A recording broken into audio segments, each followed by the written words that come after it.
കൂട്ടുകാരെ, ന്യൂസ് വേൾഡിലേക്ക് സ്വാഗതം. അപ്പോൾ ഇന്ന് ചെറിയൊരു സർപ്രൈസ് വീഡിയോസ് ആണ് കേട്ടോ. അപ്പോൾ എല്ലാവരും സ്കിപ്പ് ചെയ്യാതെ കാണണേ. സപ്പോർട്ടും ലൈക്കും ഷെയറൊക്കെ തരണം കേട്ടോ. അപ്പോൾ ഇന്നുമോൾ സ്കൂളിൽ വന്നപ്പോഴേ അവളോട് കാക്കു വന്ന വിവരം പറഞ്ഞിട്ടില്ല. എന്നോടും പറഞ്ഞിട്ടില്ല. ഞാനും അന്തം വിട്ടിരുന്നു. രാവിലെ വന്നപ്പോൾ ഒരുപാട് സങ്കടമായി. തന്നെ പിന്നെ സന്തോഷമായി. ഒരു കൊല്ലത്തിന് ശേഷം ഓരോ കുഞ്ഞാങ്ങളെ വരിക കേട്ടോ. ഒരു കൊല്ലമായി പോയി ശേഷം അവർക്ക് അറിയില്ല. എന്തോ ഒരു സർപ്രൈസ് ഉണ്ട്, ആരാന്നുള്ള അറിയില്ല. പിന്നെ തോന്നിയിട്ടുണ്ട് എന്നുള്ളത്. പക്ഷെ അന്നെന്തായാലും ചിലപ്പോൾ കണ്ടാൽ സന്തോഷമാണ് പോയി കാണുന്നത്. ആദ്യമൊക്കെ മനസ്സിലായില്ല കേട്ടോ.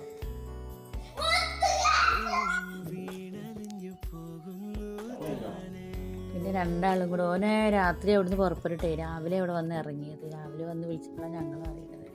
അപ്പോൾ ആ ഒരു സന്തോഷം പ്രകടിപ്പിക്കലാണ് 3 കുഞ്ഞാങ്ങളമാർക്ക് ഉണ്ടാക്കിയത്. മോളാണ് കുഞ്ഞനിയത്തിയാണ്. അപ്പോൾ എല്ലാവരും അങ്ങനെ തന്നെയാണല്ലോ. ഞാനും ഇങ്ങനെ വന്ന് കണ്ടപ്പോൾ ആദ്യം സങ്കടപ്പെട്ടു. അപ്പോൾ വീഡിയോസ് ഇത്രയൊക്കെ ഉള്ളൂ. എല്ലാവർക്കും ഇഷ്ടപ്പെട്ട ലൈക്കും ഷെയറും കമൻറ്റും സബ്സ്ക്രൈബൊക്കെ ചെയ്യുക. ബൈ.